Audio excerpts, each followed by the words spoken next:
Section 5. The Conditions of Revolutionary Evolution.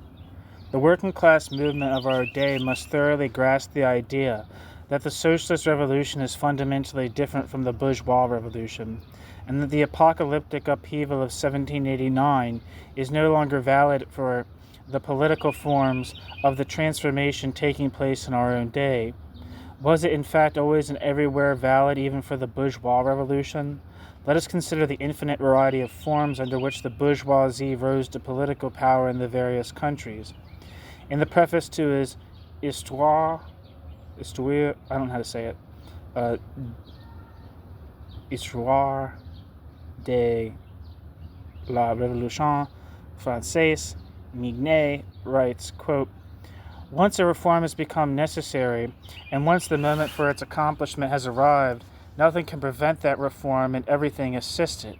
How happy human beings would be if they could only get on with each other, if those who had too much would give their superfluity away, and if the others were contented with what little they have. Revolutions could then take place amiably, and in an atmosphere of concord, and the historian would have neither excesses nor unhappiness to record, but only that humanity had become a wiser, freer, and more fortunate. Up to the present, however, human annals offer no example of such wisdom and sacrifice. Those who ought to make the sacrifice refuse to do so, and the others who demand the sacrifice impose it by force, so that good has the effect of evil, even though the means and the violence of usurpation. Up to the present, the reign of force has been practically unbroken." End quote. Mignet. Today, as in former days, we can observe the determination of the privileged classes to have recourse to violence. However, since Mignet made his bitter observations, we've also seen that in a good half of Europe the rise of the bourgeoisie to power took place as a result of a succession of compromises on the basis of the relations of force existing at each given moment, and was concluded with latent force degenerating into active violence. What was possible for a bourgeois revolution should be still more possible for a socialist revolution. What was possible for a bourgeois revolution should be still more possible for a socialist revolution. Although we are well aware that this statement will bring us in a variety of offensive remarks from certain quarters, we are even prepared to stress it.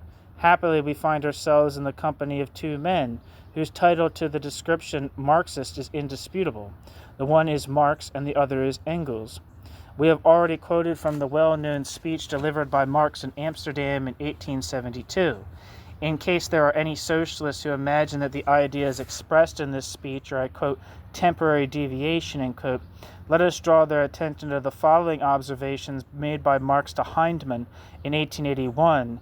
In a letter to Hyndman written on the 8th of December 1880, Marx declares, quote, "If you say that you do not share the views of my party for England, I can only reply that that party considers an English revolution not necessary, but, according to historic precedents, possible. If the unavoidable evolution turns into a revolution, it would not only be the fault of the ruling classes, but also of the working class.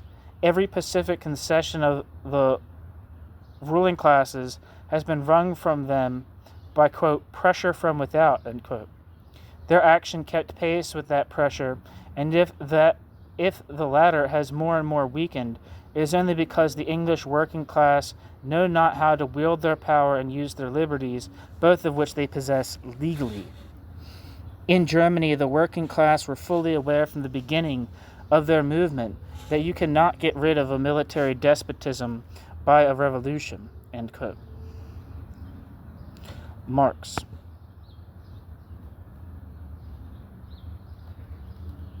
Cited in Hyndman, The Record of an Adventurous Life.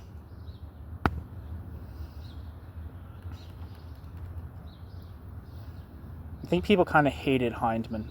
I think he was kind of viewed generally as like an authoritarian and a bully. Anyway, and in a conversation recorded by Hyndman in his book, Marx declared, quote, England is the one country in which a peaceful revolution is possible, but, quote, Hyndman added after a pause, quote, history does not tell us so, end quote. Marx ostensibly in H.M. Hyndman's The Record of an Adventurous Life, published in 1911. In his preface to the first English translation of Capital in 1886, referring to Marx's ideas concerning the entire legal and pacific means with which it would be possible to accomplish the socialist revolution, Engels wrote, quote, he certainly never forgot to add that he hardly expected the English ruling classes to submit without a, quote, pro-slavery rebellion, end quote, to this peaceful and legal revolution, end quote, Engels. And in 1891, Engels developed this idea, quote, for the moment, it is not we who are being killed by legality. Legality is working so well in our favor that we should be mad to abandon legality as long as it lasts. It remains to be seen whether it will not be the bourgeoisie and its governments which will abandon it first in order to crush us with violence. That is just what we expect. Take the first shot, gentlemen of the bourgeoisie! Exclamation point. Never doubt it. They will be the first to fire. One fine day the German bourgeois and their government will grow tired of waiting with folded arms and watching the rapidly increasing strength of socialism, and will have recourse to illegality and violence, end quote. Engels. The happenings of the past 2 decades have amply demonstrated how right Marx and Engels were in expecting that the privileged classes would shoot first. It would be madness on the part of the socialist and trade union movement of our day to neglect this danger. But we may rest assured their whole attitude proves that they are perfectly well aware of the danger. In democratic countries, the situation today is such that we need no longer say at Engels, quote, gentlemen of the bourgeoisie, take the first shot, exclamation point, end quote, Engels. If the socialist and trade union movements were strong enough either to participate in the government or to exercise a real influence upon the government, they could disarm the shock troops of the reaction without giving them time to fire a shot. In our opinion, that is the ideal solution. If this solution, which should, and which in fact does, guide the actions of working class organizations, however, the primary condition for such a line of conduct is a constant growth and strength of these organizations, we can do no better than repeat a phrase of Emil Vandervelde, or Vandervelte, I don't know how to say the name, Vandervelde, that's probably how you say it, which magnificently sums up the problem and its solution. Quote, socialist democracy has no chance of winning peacefully until it is so strong that its enemies are afraid to risk declaring war on socialism. End quote. Emil Vandervelde.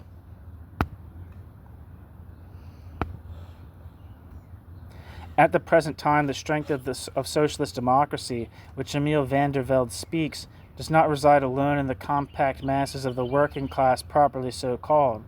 All classes of existing society, with the exception of a very small minority which consciously wills civil war and even national wars, desire that social progress should take place in an atmosphere of social peace.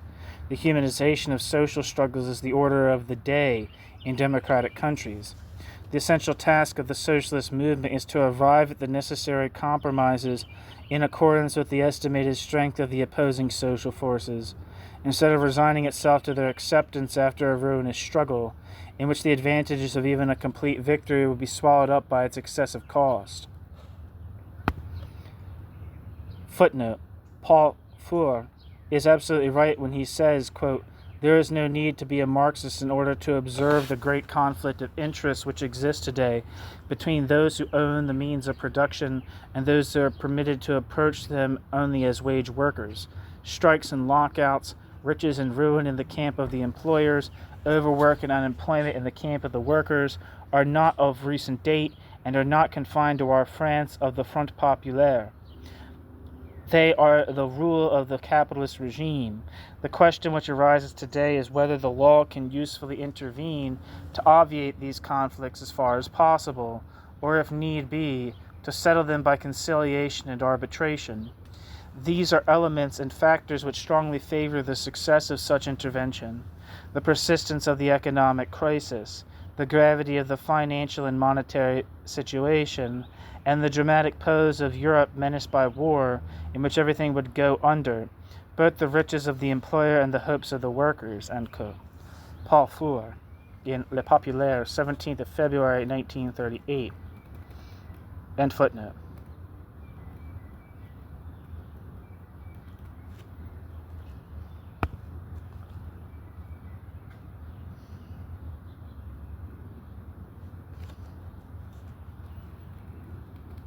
The conclusion of the necessary compromises must obviously be brought about by the force of all the democratic elements in the country. The monopolist and finance plutocracy will not retire, we are quite sure, except under restraint, and it will not do so unless it is deprived of all possibility of making use of its cagoulards. However, or cagoulards, I don't know what the hell that means. However, it will be necessary for the working class organizations, both trade union and political, to, quote, put the brake on, end quote. Parenthesis, the expression comes from Engels, in parenthesis, the excessive ardor of their new recruits, and to make them understand what, at a given moment, are the limits of the objectives which it is possible to obtain. Footnote. Leon Blum, quote, real experience is that which the working class experiences itself, end quote. End footnote.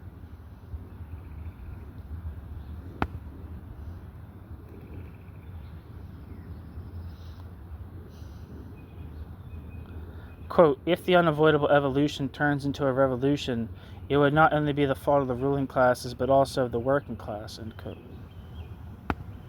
End footnote. I think that quote was from Hyndman, is what Hyndman said, Marx said. This seems to us to be all the more necessary because it is the price of that alliance which is today more indispensable than ever between the working class and the middle classes. During the past 50 years, what are called, quote, the middle classes have changed their social substance. The, quote, old middle classes, artisans, small farmers, small employers, and small businessmen have lost their independence and have become subject to the monopolist and finance oligarchy to such an extent that their income approximates more and more to simple wages of superintendents.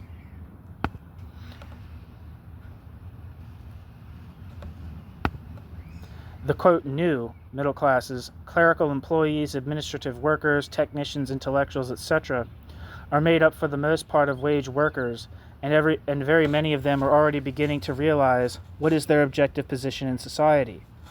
The problem of the socialist attitude towards the middle classes is quite different today to what it was in the time of Bernstein. In Bernstein's day, it was not possible for the proletariat to consider a lasting alliance with the middle classes without abandoning the working class's socialist aim.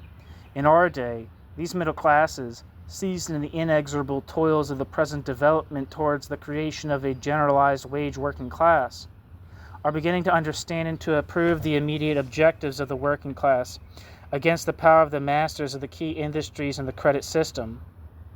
Under such conditions, the formula of the, quote, dictatorship of the proletariat, end quote, to which in any case Marx attached only a secondary importance, loses its reason for existence entirely. Footnote.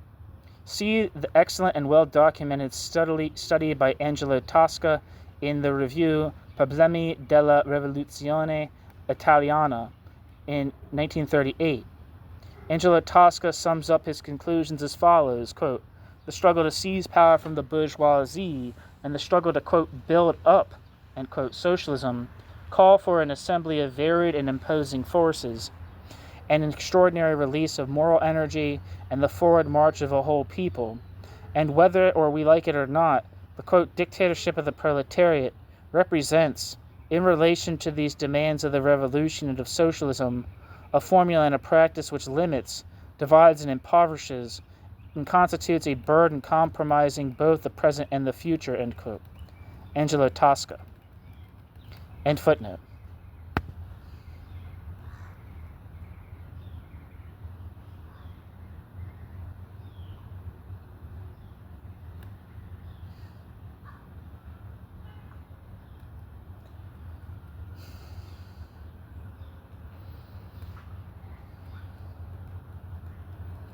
Some socialists are obviously uneasy are obviously uneasily asking themselves whether socialism, in showing so much, quote, solicitude for the middle classes, is not committing the crime of, quote, les orthodoxy.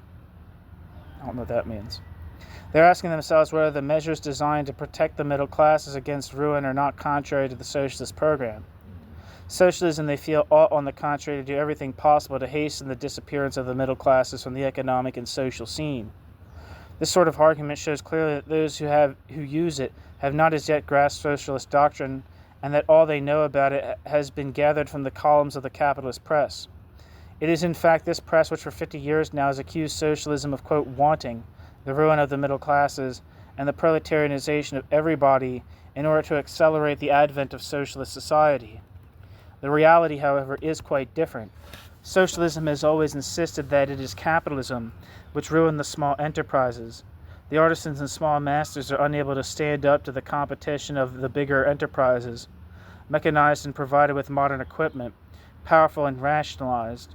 Socialist doctrine has always taught that capitalist development leads to the breakup and the proletarianization of the middle classes, and all the facts confirm its teachings. But all this does not at all mean that once in power the Socialist Party would become the instrument of this purely capitalist disaster, place itself at the service of this process, and do its best to ruin the middle classes. In former days, socialism was still very weak and very far away from political power. In those days, it had to confine itself to pointing out the inexorable tendency of capitalism to accomplish the ruin of the smaller enterprises and hurl their proprietors into the ranks of the proletariat. Having no influence on the economic policy of the ruling classes, socialism was able to do practically nothing against the crushing action of the capitalist steamroller. Today, on the other hand, socialism has become a power with a word to say in the social and economic life of the nation. It has become so strong that it need no longer confine itself to registering certain tendencies of capitalist development. It can influence capitalist laws and, if need be, counteract capitalist laws. But it may still be objected that in taking up the defense of the middle classes against the threat of large-scale capitalism, socialism is acting in a reactionary fashion. It may still be objected that in its efforts to ameliorate the very difficult situation of the small enterprises, socialism risks artificially preserving backward economic forms, thus barring the way to economic progress. Does progress demand that everything which is unable to hold its ground in the terrible struggle for existence should be destroyed? Its efforts are made to prevent the destruction of the smaller enterprises. Will there not be a risk of slowing down the process of development, leading to the centralization of capital, which at the same time renders the economic system ripe for socialization?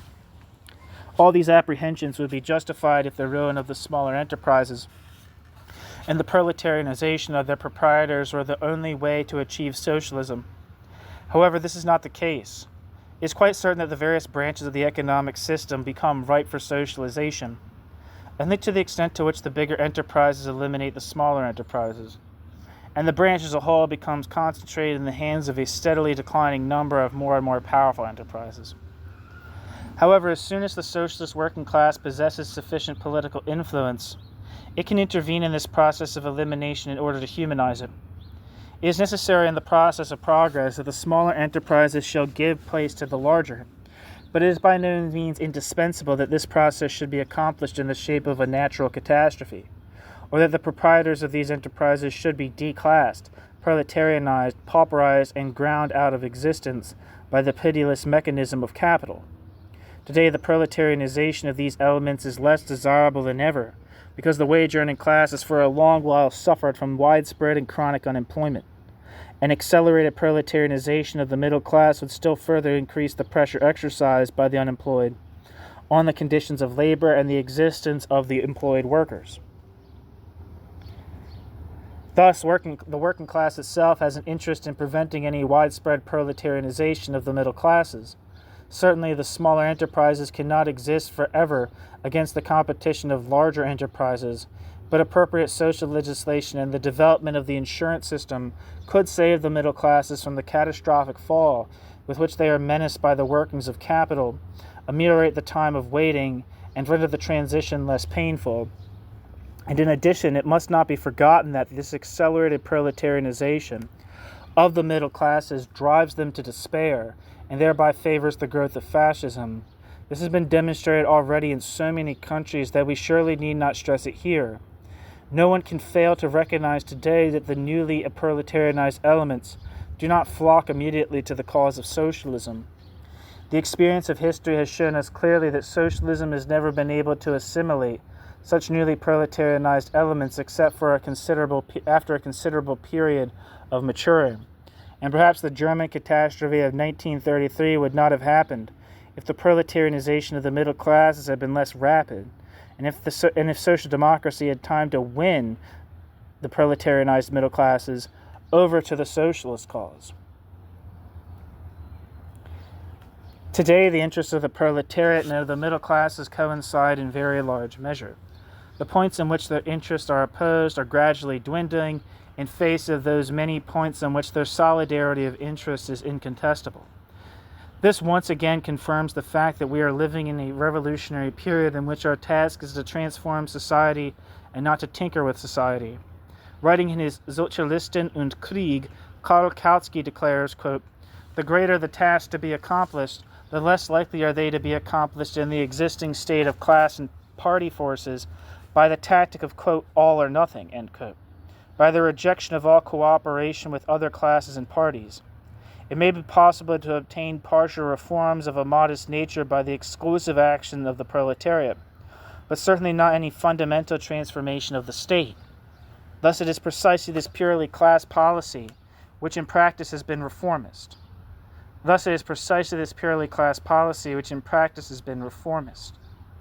All real revolutions are carried out with the cooperation of several classes. Against a common enemy at the head of the state, end quote. Kautsky. Footnote, the italics are Kautsky's. And if you're unfamiliar with this channel, when something's repeated, that means it was in italics.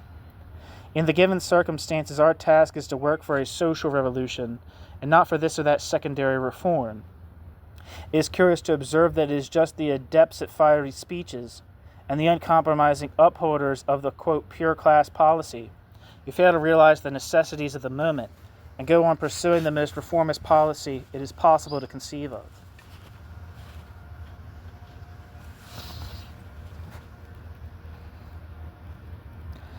And at this point, the most crucial problem of our epoch arises, that of the attitude to be adopted by the working class. In the last resort, it will be the maturity of the working class which will decide the forms, peaceful or violent, democratic or totalitarian, which the revolution at present shaking the world will take. In order to avoid all misunderstandings, you must emphasize now that what we are about to say applies as much to those countries already bearing the yoke of a dictatorship as to those countries still enjoying a democratic system. With this one proviso, that where democracy does not exist, it cannot be created except by the breach of existing, quote, legality.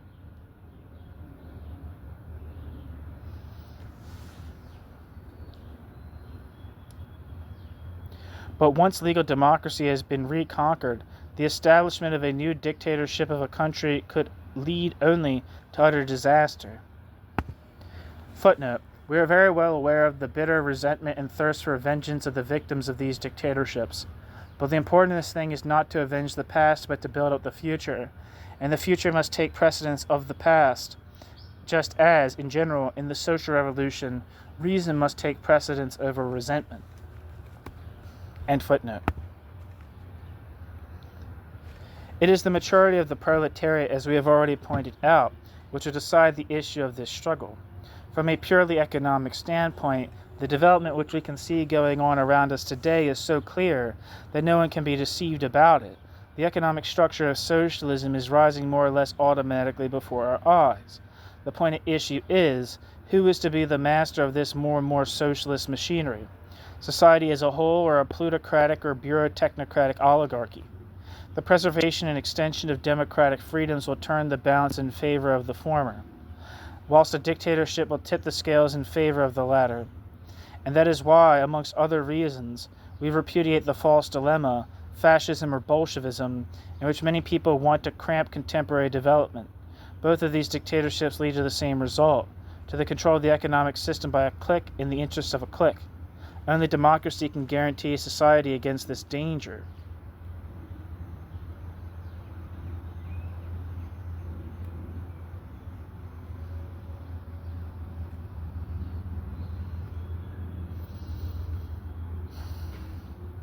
However, the cause of democracy will be lost if the working class turns to methods of violence. The cause of democracy will be lost if the working class turns to methods of violence. In 9 cases out of 10, the adoption of such methods will drive the middle class into the camp of fascism and hand over the working class bound hand and foot to the tender mercies of a fascist dictatorship. There is only one chance in 1,000 that an armed uprising of a fraction of the proletariat will lead to the establishment of a more or less, quote, proletarian dictatorship. In both cases, it would represent the uncontrolled triumph of an oligarchy, of a plutocratic oligarchy in the first case, and of the technocratic oligarchy in the second, and in any case to the triumph of a technocracy. It would be gross illusion to believe in the possibility of keeping democracy safe during a civil war or restoring it immediately afterwards. Without democracy, even the most collectivist economic forms can be no more than a hideous and repulsive caricature of that socialist society towards which we aspire. If any very considerable part of the working class were to lose its head and let itself be provoked into ill-considered actions leading to civil war, which in the present state of European affairs would undoubtedly develop into foreign war, the result in the last resort would be the triumph of technocracy and the rule of a new dominant and exploiting caste. If, on the other hand, the working class as a whole resist all temptation to adopt methods of violence and totalitarianism, it will have its say in the administration of those collectivist forms of our present-day economic system, and its role will increase in importance as its ability to sustain it develops. In this case, the technicians charged with the superintendence of the economic system would remain under the control of the community as a whole, and have no opportunity of developing into a technocratic caste or class. We have already pointed out that there is not one mass but two masses. Footnote. See Chapter 3, Part 3 of this book. And footnote. The one is composed of workers who have been organized for a long time and are quite well aware not only of what is necessary, but of what is impossible, and the other is composed of the new recruits to the socialist camp and the newly declassed elements from the middle classes, who are an easy prey to all the illusions of pre-Marxist socialism and willing material for Blanquist practices. This latter mass can easily swing to the extreme right or to the extreme left according to the circumstances. Just after the end of the World War, it provided Bolshevism with strong contingents. From 1922 onwards, we saw it swing over to fascism, first in Italy and then in Central Europe. Incapable of clear thought because lacking indispensable socialist education, it reacts violently to superficial stimulus and turns fiercely against those whom an unscrupulous demagogy represents to its short-sighted vision as responsible for its misery.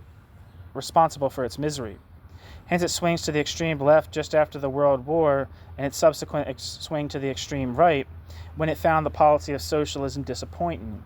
But whether it turns to the extreme right or to the extreme left, this unenlightened mass is almost always fundamentally anti-democratic. It has no confidence in itself and looks for salvation only from the energetic action of a, quote, leader. Incidentally, another characteristic of pre-Marxist socialism. The fate of democracy, and therefore of socialism and of the trade union movement, will depend throughout the period now beginning upon the relations between these two masses, on the capacity of the former mass to assimilate the latter mass. On the capacity of the former mass to assimilate the latter mass. In this stage of socialist revolution, the Marxist postulate of, quote, history conscious of itself, end quote, is as yet only partially realized.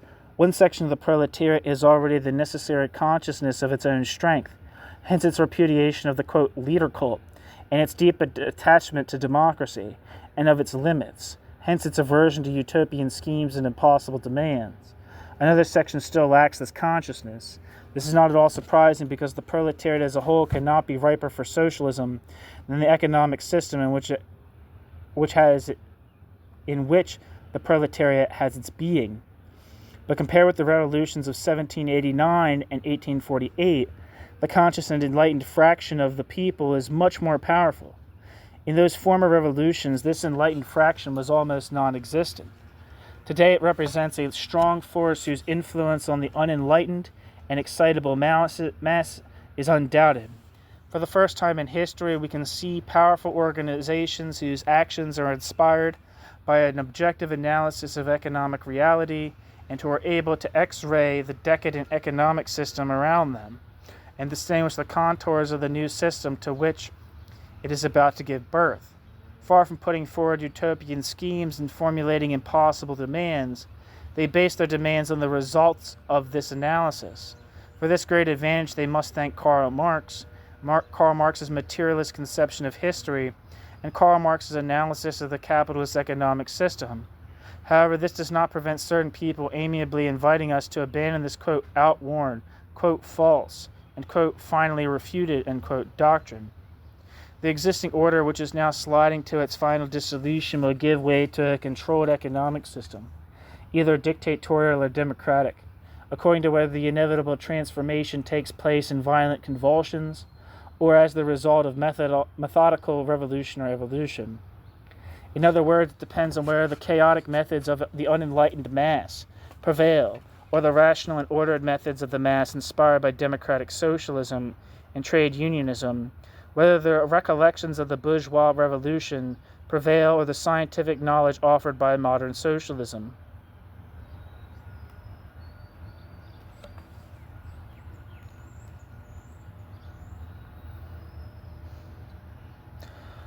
Will that part of the proletariat which now represents, quote, history conscious of itself, end quote, be able to establish the necessary ascendancy over the other part which is still attached to the apocalyptic methods of the bourgeois revolution and restrain it from those blind and ill-considered plunges which are so fraught with peril for the future of the movement? This is the crucial question of our epoch, and we are prepared to place ourselves on record as being absolutely optimistic. Our optimism is based upon the immense progress made by the working class during the last 100 years. 50 years ago, the workers, reduced to the level of the basest servitude and the cruelest distress, uneducated and unorganized, took the factories by assault and destroyed the machines. In May and June 1936, the workers of France, just becoming conscious and organizing themselves as a class, carried out their great occupation of the factories. They watched carefully to see that no damage was done, and they looked after the machines as though they had been their own children. And nevertheless, 4/5 of those who took part in that action had never belonged to a trade union and had never had any trade union education whatever. Footnote: we do not believe that the occupation of factories is a normal or ideal form of working class struggle. It is a sign of weakness rather than strength. A strongly organized working class enjoying a recognized standing in the factories and guaranteed against the unjustified dismissal of its factory representatives has no need to resort to such methods. The fact that the French working class was brought to use these methods in 1936 only shows how weak it was in every respect. To those who indignantly denounce the, quote, illegality of the occupations, we must point out that they were only a reply, sooner or later inevitable, to a long series of illegal acts and provocations on the part of employers, beginning with the refusal to employ organized workers and going at the culminating point of the deflation so far as to exercise the meanest pressure on the workers to make them join fascist organizations. Whoever sows the wind must expect to reap the whirlwind. After such humiliations endured for so many years, the calmest and sang-froid of these unorganized masses without trade union traditions appear highly meritorious and worthy of all praise. End footnote. What seems to us still more admirable is that this mass of several millions of workers without trade union education, taking part for the first time in a movement of such magnitude, and knowing practically nothing of trade union discipline, nevertheless did not lend a willing ear either to certain Trotskyist agitators or to the fascist provocateurs who would have been very happy to stir up trouble. Our optimism is based on facts and not on abstract speculation. A class which started practically at nothing and raised itself to such a level of consciousness and enlightenment within the space of a century merits our complete confidence. But it is precisely because we have confidence in it, and because we are more than ever convinced that its final emancipation must be the fruit of its own efforts, that we feel ourselves entitled to say frankly that it still has a long way to travel before its emancipation can be complete. Its moral level must be raised higher and higher by the improvement of its intellectual standards and the increase of its general political ability. It must reject the, quote, leader cult more and more categorically. Unfortunately, far too many workers are still addicted to this cult, though it reeks of both fascism and Bolshevism, and has nothing whatever to do with Marxism. They must acquire that knowledge necessary for a real control of economic life. This will be a long and arduous task, but the emancipation of the working class demands it, and history knows nothing of any rebates or remissions. In the preface to the first edition of his Capital, Marx writes, quote, "And even when a society is got upon the right track for the discovery of the natural laws of that society's movement, and it is the ultimate aim of this work to lay bare the economic law of motion of modern society, it can neither clear by bold leaps nor remove by legal enactments the obstacles offered by the successive phases of that society's normal development, but it can shorten and lessen the birth pangs." End quote. Marx. At the time of the bourgeois revolution, the economic law of development of modern society had hardly been discovered. Today it is well known to us. We are thus now in a position not to, quote, "clear by bold leaps," end quote, but to, quote, "shorten and lessen the birth pangs," end quote. However, this possibility will become a reality only to the extent that the mass of the working class raises itself by study to a knowledge of that law of evolution which has been laid bare for us today, thus becoming the embodiment of what we have termed, quote, "history conscious of itself," end quote. And that's the end of the piece, and it's also the end of the 4th chapter of Marxism and Democracy. I might read more from this book later on, but I was reading this section in particular to see what Laurat had to say about the Soviet Union. He didn't have much to say about it directly, at least in this section, but in the other sections he did. Thanks so much for listening.